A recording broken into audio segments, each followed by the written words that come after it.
सभापती महोदय, 8 मार्चला आंतरराष्ट्रीय महिला दिनाच्या निमित्ताने आज या अर्थसंकल्प अधिवेशनामध्ये माननीय उपसभापतींनी महिला दिनाच्या निमित्ताचं औचित्य साधून या ठिकाणी महिलांच्या वेगवेगळ्या प्रश्नांवर त्याचा उहापोह करण्यासाठी, त्यावर काहीतरी चांगलं समाधान करण्यासाठी एक प्रस्ताव सादर केलेला आहे. त्या प्रस्तावाचं समर्थन करण्याकरता मी या ठिकाणी उभा आहे.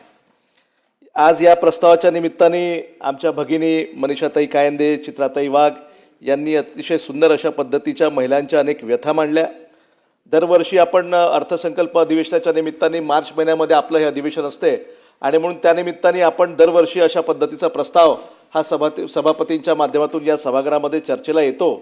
पण मला या निमित्ताने हा प्रश्न विचारायचा आहे की केवळ महिला दिनाचं औचित्य साधून किंवा 9 मार्चला किंवा त्या आठवड्यामध्ये आपण वेगवेगळे भाषणं करायचे, पण प्रत्यक्षामध्ये महिलांच्या बाबतीमध्ये जे काही कृती आराखडा आपल्याला सरकारच्या वतीनं आखायचा आहे तो नेमकं त्याचं इम्प्लिमेंटेशन होते काय, तशा पद्धतीच्या अनेक प्रकारच्या त्या ठिकाणी कायद्यामध्ये त्याचं रूपांतर होते काय, हा प्रश्न निश्चितपणाने या ठिकाणी मला विचारायचा आहे. महिलांची सध्याची जी काही आपली लॉ अँड ऑर्डरची सिच्युएशन आहे किंवा बेपत्ता महिलांच्या बाबतीमध्ये अनेक वेळा आपल्या सभागृहामध्ये चर्चा होते. अंतिम आठवडा प्रस्तावाच्या माध्यमातून सुद्धा अनेक वेळा आपण तशा पद्धतीचे आकडे या सभागृहासमोर मांडतो आणि तो सुद्धा खऱ्या अर्थाने एक चिंतेचा विषय आहे. काल परवा सुद्धा त्यावर चर्चा झाली आणि हजारो महिला बेपत्ता आपल्या राज्यामध्ये झालेल्या आहे अशा पद्धतीचं उत्तर आपल्याला सरकारच्या वतीनं मिळालं. आणि म्हणून या सर्व बाबतीमध्ये येणाऱ्या काळामध्ये एक चांगला कृती आराखडा त्या ठिकाणी ठेवण्याची गरज आहे.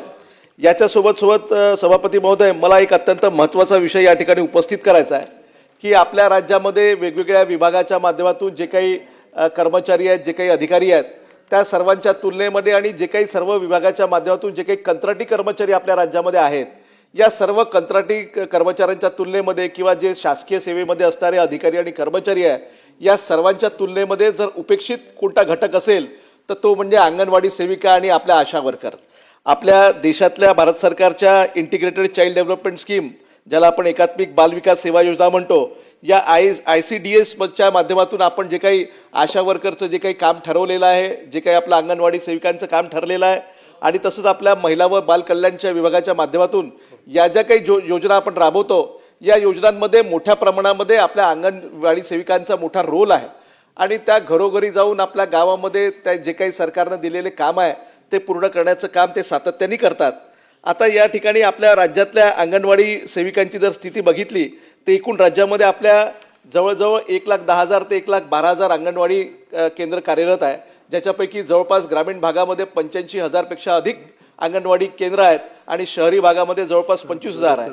या संपूर्ण ज्या अंगणवाडी योजनेच्या अंतर्गत त्या अंगणवाडी सेविकांना ज्या पद्धतीचं काम करावं लागते, किती लोकांना ते कव्हर करतात, याचा जर आपण त्या अंदाज घेतला, त्याची संख्या लक्षात घेतली तर जवळजवळ नवीन जन्माला बालक ते 6 वर्षाचे असलेले बालक याच्यामध्ये 75 ते 80 लाख बालकांना अनेक प्रकारच्या त्यांच्या आरोग्याच्या संदर्भामध्ये सुविधा प्रदान करण्याचं काम यांच्यामार्फत केलं जातं. आणि तसंच गर्भवती महिलांच्या बाबतीमध्ये जवळजवळ 8 ते 10 लाखाचा आकडा आपल्या राज्यामध्ये मोठ्या प्रमाणामध्ये आहे. स्तनदा या सुद्धा 7 ते 8 लाख आहे आणि जवळजवळ एकूण लाभार्थी जर आपण पाहिले तर 90 लाखापेक्षा जास्त अधिक अशा पद्धतीची संख्या त्या सर्व लाभार्थ्यांची आहे. म्हणजे एवढ्या मोठ्या प्रमाणामध्ये आपल्या आशा वर्कर आणि अंगणवाडी सेविकांच्या माध्यमातून त्या घराघरापर्यंत पोहोचवून तशा पद्धतीचे कामं हे त्यांच्या माध्यमातून होतात. आपल्या राज्यातल्या प्रत्येक ठिकाणी ज्या काही मान्यताप्राप्त आपल्या सार्वजनिक आरोग्य कार्यकर्ता आहेत, त्याच्यामध्ये माता बालरोग लसीकरणचा कार्यक्रम आपण हातामध्ये घेतो, कुटुंब नियोजनाचं योजना आहे, साथीच्या रोगाची जनजागृती आहे, गरोदर महिलांची त्या ठिकाणी तपासणी आहे, बाळंतपण लसीकरण आहे, आरोग्य केंद्रामध्ये त्यांना नेणे, त्यांच्यावर प्राथमिक औषधोपचार करणे, ग्राम आरोग्य आराखडा तयार करणे आणि गावांमध्ये जन्ममृत्यूची नोंद ठेवणे, अशा पद्धतीचे सर्व कामं शासनाच्या वतीनं आपल्या अंगणवाडी सेविका आणि आपल्या आशा वर्कर सातत्याने करतात. परंतु ज्या पद्धतीनं आजही हा घटक उपेक्षित आहे, अनेक वर्षापासून आपण पाहत आलो आहे की या सगळ्या अंगणवाडी सेविकांचा किंवा आपल्या आशा वर्करचा अनेक वेळा या खासकर आपल्या या अधिवेशनाच्या काळामध्ये मोर्चा निघताना आपण पाहिलेला आहे, कारण त्यांना जे मानधन मिळते ते अत्यंत कमी आहे. आणि म्हणून मी जसं मगाशी म्हटलं की आपल्या राज्यातले इतर जे काही कर्मचारी आहेत, अधिकारी आहेत, त्यांना ज्या पद्धतीनं सेवा त्या ठिकाणी शासकीय सेवेचा लाभ मिळतो तशा पद्धतीचा लाभ यांना मिळत नाही. किंबहुना जे कंत्राटी तत्वावर सुद्धा काम करणारे वेगवेगळ्या विभागातले कर्मचारी आहे त्यांच्यापेक्षाही कमी प्रमाणामध्ये यांना मानधन आजपर्यंत मिळत आलेलं आहे. आणि म्हणून आपल्या राज्यामध्ये या सर्व सेविकांना जवळजवळ 12 ते 15 हजार इतकंच मानधन मिळतं. आणि त्यांची जी काही मदतनीस असते त्यांना सुद्धा 7,500 ते 10,000 या याच्यामध्ये त्यांना त्या ठिकाणी मानधन मिळतं. आणि म्हणून सातत्याने त्यांच्या या बाबतीमध्ये ओरड राहिलेली आहे. त्यांचे मोर्चे निघालेले आहेत, त्यांचे आंदोलनं झालेत, अनेक वेळा त्यांनी उपोषणं केले आणि त्यांनी सातत्याने सांगितलं की आम्हाला सुद्धा शासकीय सेवेचा हा दर्जा मिळाला पाहिजे आणि आमच्या जीवनामध्ये सुद्धा त्याचा फायदा झाला पाहिजे. अशा पद्धतीची मागणी ही सातत्याने त्यांची आहे. परंतु अजूनपर्यंत आपण अशा पद्धतीचा निर्णय घेतला नाही. खरं म्हणजे प्रायव्हेट सेक्टरमध्ये काम करणाऱ्या जे काही कारखाने आहेत, जे काही फॅक्टरी आहेत, जे काही शाळा कॉलेजेस आहेत, आपल्या सेल्फ फायनान्स तत्वावर सुद्धा चालणारे कॉलेजेस आहेत, या कुठल्याही ठिकाणी 20पेक्षा अधिक कर्मचारी ज्या ठिकाणी असेल त्यांना EPFचा कायदा आपण लागू करतो. त्यांना त्या ठिकाणी जे एम्प्लॉयरचं कॉन्ट्रीब्युशन आहे ते सुद्धा द्यावं लागते आणि तशा पद्धतीनं त्यांना काही ना काही प्रमाणामध्ये जेव्हा ते नोकरी सोडतात तेव्हा त्याचा फायदा त्यांना होतो. पण सरकार जेव्हा अशा पद्धतीचा निर्णय हे प्रायव्हेट सेक्टरवर लागू करते, स्वतःवर मात्र तशा पद्धतीचे निर्बंध सरकार लावत नाही. आणि म्हणून आपल्या राज्यामध्ये लाखोंच्या संख्येने हे आशा वर्कर आणि या अंगणवाडी सेविका असताना आणि सातत्याने त्या गावागावामध्ये घरोघरी फिरून सर्व प्रकारच्या सार्वजनिक आरोग्याच्या सुविधा उपलब्ध करत असताना सुद्धा त्या मात्र आपल्या अंगणवाडी सेविका आणि आशा वर्कर उपेक्षित आहे. आणि त्यांचे खरं म्हणजे ते EPFचे पैसे जे शासनाच्या वतीनं कपायला पाहिजे दरवर्षी, ते दर महिन्यामध्ये त्यांची त्या मानधनाच्या सोबत जी कपात व्हायला पाहिजे ती होत नाही. आणि म्हणून तशा सुद्धा मागणी अनेक वर्षांपासून सातत्याने राहिलेली आहे. या ठिकाणी अंगणवाडी सेविका ज्या परिस्थितीमध्ये काम करतात ती सुद्धा परिस्थिती अत्यंत गंभीर आहे. अनेक ठिकाणच्या ज्या आपल्या अंगणवाड्या आहेत त्या सुद्धा त्यांची स्वतःची इमारत नाही. म्हणजे जवळजवळ आपल्या राज्यामध्ये 25% अंगणवाड्या या किरायाच्या ठिकाणी चालतात किंवा त्या गावामधल्या मंदिरामध्ये किंवा झोपडीमध्ये किंवा भाड्याच्या खोलीमध्ये असतात, त्या ठिकाणी त्या अंगणवाड्या चालतात. अशा पद्धतीची परिस्थिती आहे. या सर्व अंगणवाड्यांमध्ये जवळजवळ 15% अंगणवाड्यांमध्ये पिण्याचं पाणी नाही.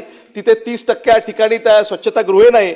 अनेक ठिकाणी वीज सुद्धा नाही. अशा पद्धतीची परिस्थिती आहे.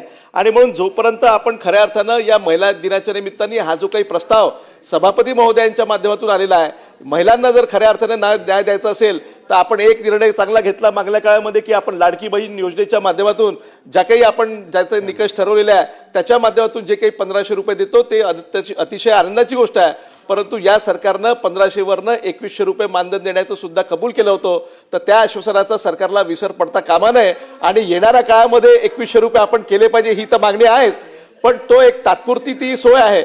पण त्याच्या पलीकडे आपल्या राज्यातल्या खासकर या अंगणवाडी सेविका आणि या आशा वर्कर यांना जर खऱ्या अर्थाने न्याय द्यायचा असेल, महिलांना न्याय द्यायचा असेल तर हे जे काही प्रश्न आज या ठिकाणी या सभागृहामध्ये या प्रस्तावाच्या निमित्ताने उपस्थित करण्यात आलेले आहे त्याच्यावर सरकारनं लक्ष दिलं पाहिजे. आणि या सर्व अंगणवाडी सेविका आणि सगळ्या आशा वर्कर यांना जोपर्यंत आपण सरकारी सेवेचा आपण त्यांना दर्जा देणार नाही, त्यांना तशा पद्धतीचे लाभ देणार नाही, तोपर्यंत खऱ्या अर्थानं त्या महिला दिनाचं खऱ्या अर्थानं त्याचा गौरव होणार नाही. आणि म्हणून माझी या प्रस्तावाच्या माध्यमातून विनंती आहे की आपल्या राज्यातल्या सर्व प्रकारच्या या अंगणवाडी सेविका आणि त्यांच्या मदतनीस आणि त्यांच्या आशा वर्कर आणि त्यांच्या मदतनीस या सर्वांना आपण शासकीय सेवेमध्ये सामावून घ्यावे आणि त्यांना शासनाच्या इतर कर्मचाऱ्यांना, इतर अधिकाऱ्यांना ज्या पद्धतीने आपण वेगवेगळ्या प्रकारचे लाभ त्यांना देतो ते सुद्धा लाभ त्यांना देण्यात यावे ही या निमित्ताने मी या ठिकाणी विनंती करतो. आणि पुन्हा एकदा सभापती महोदयांनी या महिला दिनाच्या निमित्ताने हा जो प्रस्ताव सादर केलेला आहे या प्रस्तावाचं मी समर्थन करतो आणि थांबतो. धन्यवाद.